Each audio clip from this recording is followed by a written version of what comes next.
Imagine a candidate for President of the United States with suspicious and undisclosed ties to a foreign country. Imagine that foreign country was running a campaign to influence the results of the American election. It sounds like the rejected plot of a bad 1980s Cold War movie, but it might actually be true. We know that Russia is trying to meddle in our election. The Department of Homeland Security and the Director of National Intelligence are confident that the Russian government directed recent hacks with the intention of interfering with our election process. Donald Trump was reportedly briefed on Russia's efforts in mid-August, but has continued to deflect blame from Russia by trying to blame China, or even a 400-pound hacker. Maybe there is no hacking. It could also be China. It also could be somebody sitting on their bed that weighs 400 pounds, okay? Russia has been propping up far-right parties in countries across Europe. Golden Dawn in Greece, AfD in Germany, Marine Le Pen's National Front in France. They're xenophobic, nationalist, anti-immigrant, anti-Muslim, and they want to weaken the European Union. Russia has also been connected to the use of politically motivated hacks and strategic leaks as weapons of cyber warfare. So why would Russia and Putin have an interest in seeing Donald Trump win the election in November? It's because it's frightening how closely the foreign policy of Trump aligns with Putin's preferences, and concerning enough that the former acting director of the CIA said that Putin had recruited Trump as, quote, an unwitting agent of the Russian Federation. Russia's #1 foreign policy goal is to weaken the European Union and NATO. Trump's called NATO obsolete. I think NATO may be obsolete. And suggested he wouldn't defend our NATO allies unless they pay up. They gotta pay. Trump's even called for removing American troops stationed at our bases overseas, undermining our ability to stand up to Putin. Trump denied Russia was in Ukraine. He's not gonna go into Ukraine. Asserted that the people of Crimea prefer to be under Russian control. The people of Crimea, from what I've heard, would rather be with Russia. None of those are true, but they are the very same talking points that Vladimir Putin has used. Trump has expressed a willingness to lift the sanctions imposed on Russia for invading and occupying Crimea and eastern Ukraine, and said he, quote, would be looking at recognizing Russia's annexation of Crimea.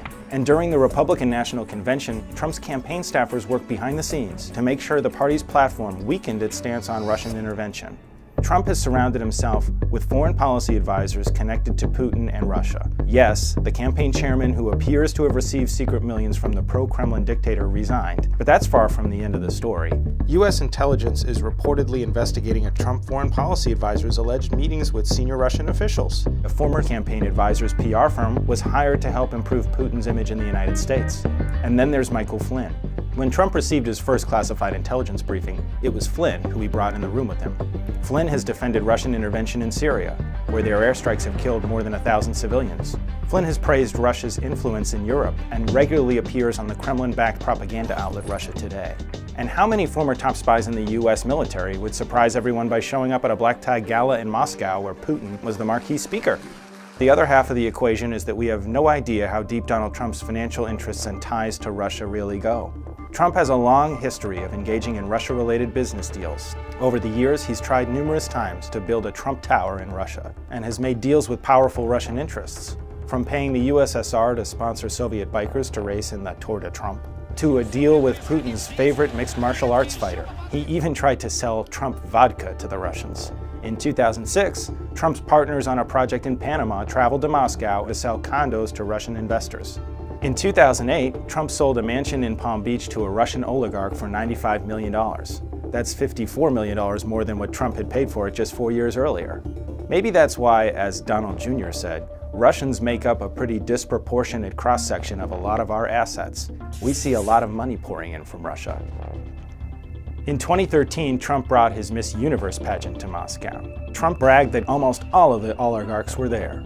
One in particular, Russian billionaire Aras Agalarov, paid Trump millions to bring the pageant to Russia. Before the trip was over, Trump and Agalarov reportedly signed a deal to explore future real estate opportunities in Russia. And there are other Trump business relationships that should raise questions. Trump partnered with a company called the Bayrock Group on Trump Soho. The Bayrock Group was founded by a former Soviet-era commerce official. Another Bayrock executive named Felix Sater was the person Trump asked to escort his children around Moscow on a trip in 2006. Trump then named Sater a senior advisor in 2010. Felix Sater, a twice-convicted felon, once tied to organized crime and a massive stock scam. Another business partner on that Trump Soho project was the Sapir organization, whose founder, Tamir Sapir, was from the former Soviet Republic of Georgia, and whose family Trump has called great friends.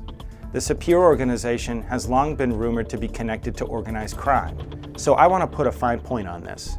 We have here a presidential candidate with deep ties to Russia, who won't disclose anything about them, who consistently echoes Russian talking points, who appears on Russia's propaganda network, who hires staff with Russian ties, who has defended Putin's actions, who has exhibited little regard for democracy or human rights. Music to Putin's ears. No one should feel comfortable if we get to November without far better answers about how much Trump has invested in Russia, and more importantly, how much Russia has invested in Trump. Because what we have right now is a Trump policy agenda that aligns far more closely with the interests of Vladimir Putin and Russia than the interests of the United States. Far from Trump's claim of America first, that's Russia first.